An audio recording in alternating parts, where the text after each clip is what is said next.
అంటే బోనాల్లో ఎందుకింత ప్రత్యేకత వచ్చింది? ఈ భాగ్యనగరంలో చాలా చాలా బాగా సెలబ్రేట్ చేసుకుంటారు బోనాల పేరు చెప్పి. ముఖ్యంగా బోనాల టైంలోనే మనం ఎక్కువగా పోతురాజులను కూడా చూస్తాం. అంటే కొరడాతో అందరిని కొడతా ఉంటారు. సో దాని గురించి. ఇప్పుడు బోనాల పండుగలో ఏమైందంటే మిత్రమా, ఒకప్పుడేమో ఊళ్ళో అందరూ కలిసి చేసుకున్నవారు అనే విషయాన్ని మాట్లాడితే, అంత ప్రత్యేకత ఎందుకు వచ్చింది ఈ బోనాల పండగకి అనే విషయంలో, ఒకరోజు ఒక రాజులు ఒక మహారాజులు ఓడిపోయే తరుణాన్ని అమ్మ గెలిపించి చూపించింది. ఇప్పుడు చూడండి, మనం 3 విషయాలు మాట్లాడుకోవాలి ఇక్కడ. ఇప్పుడు ఉజ్జయిని మహంకాళి విషయం ఏంటంటే, ఒక 100 సంవత్సరాల క్రితం ఒక సైనికుడికి ఇక్కడ ఒక మానసికంగా, అంటే మానసికంగా శారీరకంగా ఒక రోగాలు వచ్చడం వల్ల, చర్మ వ్యాధులు అలాంటివి రావడం, ప్లేగు వ్యాధులు, చర్మ వ్యాధులు ఇలాంటివి రావడం వల్ల, ఆయన ఉజ్జయినిలో ఆయన గారు సైనికుడు ఉన్నప్పుడు, మా ఊర్లో ఈ విధంగా జరుగుతున్న ఈ తరుణాన్ని మీరు తగ్గించే ఏర్పాటు చేస్తే మేము మిమ్మల్ని ఇక్కడి నుంచి తీసుకెళ్ళి ఆ విగ్రహ ప్రతిష్టాపన చేసుకొని ఇకపై నిన్నే పూజిస్తాము అన్న ఆ తరుణమే ఈరోజు ఉజ్జయిని మహంకాళి. అంటే ఒక వ్యక్తి ఇక్కడ కొన్ని రోగాలని నయం చేసుకునే విషయంలో అమ్మని వేడుకున్నప్పుడు ఆ అమ్మ వాటిని రుజువు చేసింది. ఇప్పుడు గోల్కొండ బోనాల కాడికి వస్తాం. జగదాంబికాదేవి అమ్మ పార్వతీమాత స్వరూపం. ఇప్పుడు జగదాంబికాదేవి యొక్క వివరణకి వెళ్తే, ఇక్కడ ఒక రాజు యుద్ధ సమయంలో, అమ్మ నేను రాజ్యానికి తిరిగి రాకపోవచ్చు, మీరు ఆలోచనని కొంచెం, మీరు నిజంగా ఉన్నారు అని అంటే నేను వచ్చేంతవరకు రాజ్యాన్ని చూసుకుంటే, ఒకవేళ నేను రాకపోతే పిల్లల భవిష్యత్తు ఏమన్నా అవుతుందేమో అన్న భయంతో నేను ఉన్నాను అన్నప్పుడు, ఆ రాజు కలలో కనబడి మీరు ఉన్నారని రుజువు చేస్తే అమ్మ మీకు నేను అన్ని విధాలుగా ధర్మం అనే విషయాన్ని నమ్ముకుంటానన్న ఆలోచన వ్యక్తపరుస్తాడు. అప్పట్లో గోల్కొండ రాజులు. గొల్లకొండ అనేది ఒక గొల్లవాడు చేసుకున్న కోట. అది అప్పట్లో ప్రతాపరుద్రుడు కట్టించాడు దాన్ని. కాకతీయుల సామ్రాజ్యంలో రుద్రమాదేవి కూడా అక్కడికి వచ్చి పూజలు చేసింది అన్న తరుణాలు ఉన్నాయి మన దగ్గర. అలా వచ్చిన ఆ తరుణం రాను రాను ఇప్పుడు మొఘల్ సామ్రాజ్యం, కుతుబ్ షాహీల సామ్రాజ్యాలకు వచ్చింది. కుతుబ్ షాహీల చేతుల్లో ఉండేది కూడా. కుతుబ్ షాహీల వంశస్థులునే ఒక రాజు అడిగిన వరాలు అవి. రాజ్యం జాగ్రత్తగా ఉంటే అన్ని చేస్తానంటే, బిడ్డ నీవు రాజ్యానికై తిరిగి రావచ్చు, నీవు యుద్ధానికై బయలుదేరు అంటే, ఆయన తీవ్రమైన చాలా రోజుల కఠినమైన యుద్ధాలు చేసి గెలిచి వస్తాడు. గెలిచి వచ్చినప్పుడు, అమ్మ నీవు చెప్పినట్టుగానే నేను ఈసారి యుద్ధంలో గెలిచాను, చాలాసార్లు ఓడిపోయాడు, ఆశలు లేవు నాకు, నేను ఓడిపోతే నా రాజ్యం మీద దండయాత్ర చేస్తే ఇల్లు వల్లకాడైపోతా అన్న ఆ తరుణాన్ని అమ్మ కానివ్వదు, గెలుస్తుంది. ఆయనని గెలిపిస్తే ఆయన అంగరంగ వైభవంగా ప్రకటించిన పండగ బోనాల పండగ. ఎలా ప్రకటించారు? అమ్మకి ఏమి ఇష్టం? నైవేద్యాలు, యాటలు, కోడులు, తర్వాత పువ్వులు, భోజనాలు. అప్పటికే 18వ శతాబ్దం ఇది. 18వ శతాబ్దం ముందుకే మన దగ్గర బోనాలు ఉండే. అంటే పంట పొలాలకు చేసుకునే పూజలు ఇవి బోనం అంటే. ఆ పొలం ఎలా ఉండే అన్న విషయాన్ని ఈయనే మొదటి బోనాన్ని ఇచ్చాడు. అప్పుడు ఈయన ఎలా బోనాన్ని ఇచ్చాడు? ఒక ముస్లిం రాజు. అది కూడా చాలా గొప్ప చరిత్ర ఇక్కడ మాట్లాడుకుంటే. ఒక మొదటి బోనం ఇచ్చింది ఒక ముస్లిం సంబంధించిన రాజు అప్పుడు. అయితే అది ఎలా ఇచ్చుకొచ్చిన విషయాన్ని కూడా మాట్లాడాలంటే, ముస్లిం రాజు వాళ్ళ వంశాధిపత్యాన్ని గురించి మాట్లాడుకోవడమో లేకపోతే ఇంకేదో విషయం మాట్లాడుకోవడం బాగుండదు. అందరూ చూస్తుండగా ఆ బోనాన్ని సమర్పించడము ఆయన గారికి కొంచెం అవమానకరంగా కావచ్చు. కానీ దేవతకి ఇచ్చిన పేరుని, దేవతకి ఇచ్చిన ఆ మాటను నిలబెట్టాలి కాబట్టి ఆయన ఏం చేస్తాడంటే, నెత్తి మీద బోనం పెట్టుకొని ఆ బోనం చుట్టూరుగా పువ్వులు వేసుకొని వచ్చాడు ఇలా శరీరం మొత్తం. దాన్నే సేరా అంటారు, ఘటం. ఇప్పుడు చాలామంది చూస్తామో బోనాలకు ముందు పువ్వులు వస్తాయి. వీళ్ళంతా కారణ జన్మలో. ఆ ఘటాన్ని తీసుకొని వచ్చినప్పుడు 5 వైపులా 5 దీపాలు పంచభూతాలకు పెట్టి ఆయన వచ్చేసి బోనాన్ని సమర్పిస్తాడమ్మా, నేను నీకు మాట ఇచ్చిన ప్రకారంగా చేశాను, భోజనాన్ని, బోనాన్ని, ఈ యొక్క వనం స్వీకరించు అన్న ఆ తరుణాన్ని అమ్మ అంగరంగ వైభవంగా ఆశీర్వాదం ఇస్తుంది. నీవు చేసిన ఈ పండగ బిడ్డ ఇకపై జగదాంబిక రూపంలో మొదటి బోనం ఈ గొల్లకొండ కోటకే వస్తుంది, ఆఖరి బోనం ఇక్కడికే వస్తుంది అన్న ఆ తరుణం, ఆ శాస్త్రం ఇప్పటికీ మనం మొదటి బోనం ఈ 7వ తారీఖు సమర్పిస్తున్నాం జగదాంబిక దేవికి. ఆ తర్వాత ఎల్లమ్మ తల్లికి, ఆ తర్వాత ఉజ్జయిని మహంకాళికి, ఆ తర్వాత వచ్చేసి లాల్ దర్వాజలో ఉన్న సింహవాహినికి, ఊరూరున్న గ్రామాలకు జరిగే పండగ ఇది. 2వ తరుణం తర్వాత 3వ తరుణానికి వెళ్దాం. అదే మొఘల్ సామ్రాజ్యంలో ఉన్న ఈ చక్రవర్తులు, ఈ కుతుబ్ షాహీ వంశస్థులు కుండపోత వర్షం వచ్చింది ఒకప్పుడు. అదే మూసీ నది రివర్ ఏదైతే ఉందో, ఇప్పుడున్న మన మూసీ పురాణాపుల్ బ్రిడ్జ్ హెవీగా కొట్టుకుంటూ పోతుంది నీళ్ళతో. చుట్టుపక్కల మురుగు నీరు వచ్చి రోగాలు వచ్చేస్తున్నాయి ఆ మురుగు నీళ్ళతో. అమ్మనేమో హెవీగా కొట్టుకుపోతుంది కొండ. ఆ నీళ్లు ఇప్పటికీ మొన్న ఒక 4 సంవత్సరాల క్రితం కూడా హెవీగా వచ్చింది ఫ్లడ్స్. అక్కడ అలా వచ్చిన ఆ తరుణం 100 సంవత్సరాల తర్వాత వచ్చిందంట అది. అలా వచ్చినప్పుడు ఆ రాజు ఏం చేశాడంటే, అమ్మా ఇంతటి వర్షము నువ్వు ఇంతటి కుంభవృష్టి సృష్టిస్తే మానవులు చిన్న చిన్న ప్రజలు వీళ్ళందరూ ఏమైపోవాలి, నువ్వు శాంతపడాలి అని చెప్పేసి బంగారు చాట తీసి దాంట్లో బంగారు జరీతో చేసిన పట్టు చీర, బంగారు పట్టు అప్పట్లో రానులు వేసే జరీ అంటారు దాన్ని, అది పెట్టి ఒక ముత్యాల హారం పెట్టి ఇది స్వీకరించి నువ్వు శాంతించమ్మా అని వదిలిపెడతాడు. అదే మూసీలో వదిలాడు. అలా ఆ యొక్క స్వీకరణని స్వీకరించి పుట్టినదే అమ్మ సింహవాహిని. ఎక్కడుంది ఇప్పుడు? లాల్ దర్వాజా. అక్కడ ఒక విగ్రహం అలా వచ్చింది అమ్మది.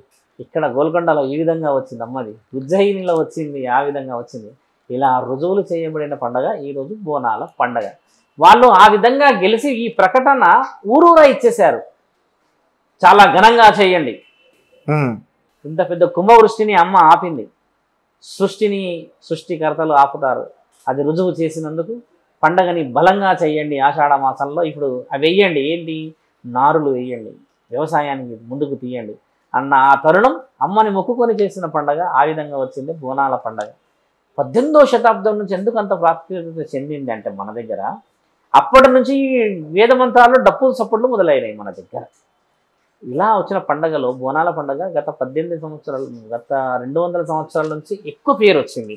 అందులో తీవ్రంగా చూస్తే గత 50 సంవత్సరాల నుంచి ఇంకా ఎక్కువ పేరు వచ్చింది శాస్త్ర గ్రంథాల ప్రకారంగా మాట్లాడుకుంటే. అయితే ఈ పోతురాజులు ఏంటి కొరడాతో కొడతారు కదా, అది నిజమేనా? వాళ్ళు కొరడాతో కొడితే పాపాలు పోతాయా? ఇప్పుడు పాపాల కోసం పోతరాజులు కొట్టట్లేరు. యాక్చువల్లీ అసలు పోతరాజుల తంతు ఏందో తెలుసుకుందాం మనం ఈరోజు. పోతరాజులు ఏంటంటే మిత్రమా, తల్లి నల్లపోచమ్మ తల్లికి తమ్ముడు పోతరాజు. అంటే నల్లపోచమ్మ తల్లి ఎవరు అంటే మిత్రమా, శివుడి శరీర భాగం అనేది పార్వతీమాత పంచుకుంటే శివుడి ఆజ్ఞ శివుడి బలాన్ని పంచుకున్న సగభాగాన్ని సంపాదించిన శక్తి ఈమె నల్లపోచమ్మ తల్లి. శివుడి తర్వాత అంతటి కోపాన్ని అంతటి శక్తిని చూపించగలిగే ఒకే ఒక శక్తి నల్లపోచమ్మ తల్లి, మహంకాళి. అయితే స్పష్టంగా మనం పురాణాలకు వెళ్తే మిత్రమా, చౌడాలమ్మ తల్లి అని ఒక దేవత ఉండేది, యాదవరాజుల యొక్క దేవత. ఈ చౌడాలమ్మ తల్లి నల్లపోచమ్మ తల్లి రూపాన పుడుతుంది. మళ్ళీ పుట్టినప్పుడు శివుడు ఇస్తాడు, నాలో శరీరం అమ్మకిస్తే సకల సౌకర్యాలు సకల మర్యాదలు నీకు ఇస్తున్నానని చెప్తాడు. అలా చెప్పిన ఆ తరుణం గురించి మనం మాట్లాడతాం మిత్రము. పోతరాజు ఆ చౌడాలమ్మ తల్లి ఏదైతే గ్రామంలో ఉంటుందో ఆ గ్రామంలో ఒక కారణ జన్ముణ్ణి నల్లపోచమ్మ తల్లి లాగా జన్మెత్తినాక నాన్ను చూసుకోవడానికి మంచి చెడుల్లో ఈ దూరపు చూపులు, ఈ మానవుల చూపులు, ఈ మనిషిని తినేసేలాగా చూసే ఆ రూపం అంటే చెడు చూపు, వీటన్నిటి నుంచి కాపాడుకోవడానికి నాకు ఒక అన్న కానీ తమ్ముడు కానీ ఉండాలి అన్నప్పుడు ఆ చౌడాలమ్మ తల్లిని పూజించే ఒక ముఖ్యమైన భక్తుల్ని తమ్ముడిలాగా పుట్టించుకుంటుంది. ఇక్కడ మళ్ళీ ఆయన చౌడాలమ్మ నుంచి వచ్చి పోతరాజులాగా ఉంటాడు. పోతరాజు దేవుడు కాదు, ఒక మానవ సహజమైన దేహాన్ని ఎంచుకున్న ఒక పవిత్ర మనిషి. అలా వచ్చిన తర్వాత ఆయన ఏం చేస్తారు, చౌడాలమ్మ తల్లి యొక్క కోరిక నల్లపోచమ్మ తల్లి రూపాన తీరుతుందని ఈ పోతరాజు అక్క శివుడు ఏం చేస్తాడు, నల్లపోచమ్మ తల్లి నాకు నల్లగా ఉంది నా బిడ్డ కాదు అని చెప్పేసి అడవిలో వదిలిపెట్టి వెళ్తాడు కదా. ఎర్రపోచమ్మ తల్లి పైన ఇంకొక అమ్మని పుట్టించుకుంటాడు ఈమెకు ప్రత్యామ్నాయంగా. పార్వతీమాత కూడా ఈమెలాగానే ఉంటుంది, ఈమెని నా బిడ్డ అనుకొని ఆ అమ్మ మురిసిపోతుంటుంది. అప్పుడు జరుగుతున్నప్పుడు తరుణంలో పోతరాజు ఎవరైతే ఉన్నాడో పొలిమేరలో ఉంటాడు, బిడ్డ తమ్ముడా పోతరాజా నిన్ను పిలిచినప్పుడు రా పొలిమేర నుంచి అని. శివుడు ఎర్రపోచమ్మ తల్లికి పెళ్లి చేయడానికి అల్లుడిని చూస్తాడు. అల్లుడేమో ఊరి నుంచి పోవాలి కదా చూసుకోవడానికి, వీళ్ళ ఊరు దాటాలి. పోతరాజుని పిలిచి నా తండ్రి నన్ను వదిలిపెట్టి ఎర్రపోచమ్మ తల్లికి పెళ్లి చేస్తున్నాడు, నేను బిడ్డనే కదా, వస్తున్న ఆ పెళ్లి కొడుకు గొంతు నుమిలి చంపు, పెళ్ళికి వెళ్ళకూడదు, నిశ్చయానికి తాంబూలాన్ని పుచ్చుకోకూడదు అని అంటే ఈ పోతరాజు గావుకాక పెట్టేసి ఆయన గొంతు కొరికేస్తాడు మిత్రమా. గొంతు కొరికిన తర్వాత మళ్ళీ అమ్మకు బాధ అవుతుంది. ఈయన గారు ఎవరో పాపం కుటుంబం, మా నాన్న శివుడే తప్పు చేస్తున్నాడు నా విషయంలో అని ఈయనను మళ్ళీ బతికించి పంపిస్తుంది. ఆ తరుణం శివుడికి తెలిసిన తరుణమే మీరన్న పోతరాజుల తరుణం. ఆ తర్వాత అమ్మ శివుడిని కలుస్తుంది, మాట్లాడుతుంది, ఆ వివరణలు వేరు. మళ్ళీ పోతరాజు ఎక్కడి నుంచి మొదలయ్యాడు, నేను మీకు ఒక విషయం చెప్పాను, అమ్మకి బోనాన్ని సమర్పించాలి అని అన్న ఒక విషయం చెప్పుకొచ్చాను. ఇంతకుముందు మహమ్మారి వస్తే బెల్లం శాఖలు పోసి నా గుడికి రండిరా, నా ఇంటికి రండిరా అని చెప్పినప్పుడు అందరం బెల్లం శాఖలు పోస్తే స్వీకరిస్తానన్నది కదా. అలా స్వీకరించినప్పుడు అమ్మకి భోజనం తీసుకొని పోతున్న సమయంలో ఆడపిల్లలు అమ్మ మిగతా ఎవరు కూడా పట్టు వస్త్రాలు ధరించి వస్తారు, చేతులు పైకి పెడతారు ఇలాగ, ఇక్కడ నుంచి కిందికి చీరలు కట్టుకొని ఉంటే చూసేవారి చూపులో చాలా తేడా కనబడుతుంది. అప్పట్లో ఆడవాళ్ళని మగవాడు వేరే వక్రీకరించి చూస్తున్న ఆ తరుణం ఈ పోతరాజుని పిలుస్తుంది. అమ్మకి నచ్చట్లేదు ఆ తరుణం. ఆడపిల్లలంతా బోనాన్ని ఎత్తుకొని వస్తుంటే చూసే వాళ్ళ చూపులు కొద్దిగా వ్యతిరేకంగా చూసి, అంటే మనిషి దృష్టి కొంచెం ప్రబోల్బలంగా ఉంటుంది కదా మిత్రమా. చెడు చూపు చూస్తారు కదా ఆడపిల్లల్ని, అలా చూస్తే ఎలా చూస్తారు? ఆ రోజు బాగా రెడీ అవుతారని, మంచిగా అలంకరించుకుంటారని, పువ్వులు పెట్టుకుంటారని, కొత్త బట్టలు వేసుకుంటారని, కాళ్ళకి పసుపు పెట్టుకుంటారని చూసే వాళ్ళు కొంతమంది ఉంటారు కదా. అలా వస్తున్న ఆ చూపు అమ్మకి నచ్చదు అలా చూసేది. మళ్ళీ పిలుస్తుంది, తమ్ముడా పోతరాజా బోనాన్ని గుడికి సమర్పించేంత వరకు ఆడపిల్లలని కాపాడవలసింది ఆలోచన అని అంటే ఆయన అప్పుడు వస్తాడు అక్కడికి. ఆ ఆడపిల్లని ఇలా పట్టుకొని ఆ రెండు సెక్యూర్గా రెండు ఇర్రగోలలు బరువుగా పట్టుకొని కాళ్ళకి గజ్జలు వేసుకొని ఆ ఆడపిల్లని అంటే అమ్మ సాక్షాత్తు అమ్మని నీవు ముందుకు రా అని చెప్పేసి ఆయన అడ్డంగా ఉండి ఇలా ఎరికి నడుస్తుంటాడు. అంటే స్వీకరణ, దాన్ని సయ్యాట అంటారు. అమ్మ ఈ పోతరాజు కళ్ళల్లో కళ్ళు పెట్టి ఈ పనులు ఉంటాయి కదా, ఈ పనులు కొరికేది. అయితే ఆడవాళ్ళకు కూడా కొంచెం ఆ గజ్జ కొంచెం పెద్దగానే ఉంటుండే, ఈయన పోతరాజు కూడా గజ్జలు వేరే ఉంటాయి.